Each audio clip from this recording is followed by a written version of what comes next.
Hey guys, Bassmaster Elite Series Pro Randy Sullivan out here today having a good time.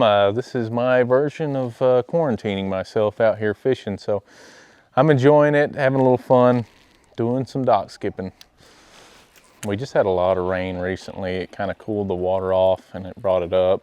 Also, you can see it kind of washed a lot of stuff in, so it's pushed a lot of these fish back out to these docks.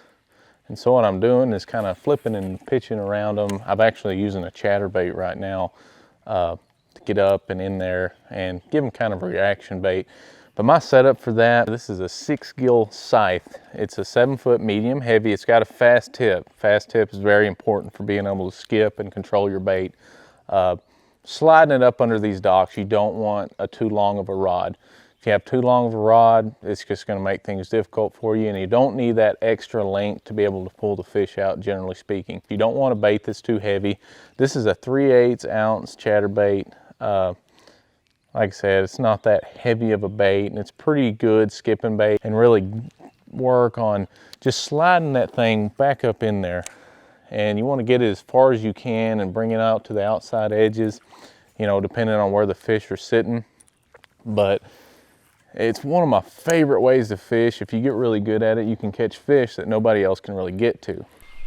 Oh yeah, nothing like a good chatterbait bite. Fat little female, full of eggs, ready to pull up and spawn. Given a couple of days warm weather, she'll be up there doing her thing. Pretty. Part of it is staying back out off of these docks. That way, you know, if you're right up on it, it's really hard to get that bait momentum and going right where it needs to go. And it's just like skipping a rock. Typically, pitching is what is done now. We've got the reels like these Sixgill race that are capable of doing just real short pitches with ease. And so flipping is kind of a thing of the past as far as what it actually is.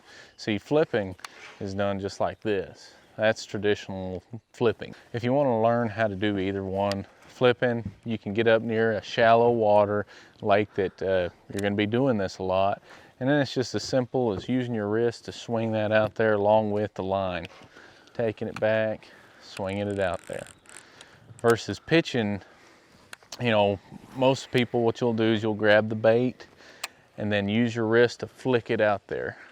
And that gives you a real accurate pitch. Once you've gotten good at that, then you can start doing the whole thing where you can do it, you know, with either hand, flipping out there like that. And that's nothing more than a speed thing. You know, it just quickens up my pace. You know, instead of having to grab it, I can just fling it out there just like that, put it where it needs to go, click my reel over, and I'm ready for the next cast. It's just a matter, you know, a lot of times flipping in itself is just the reaction to the bait coming down in front of the fish. That's all it is. So you don't normally have to be so slow doing it.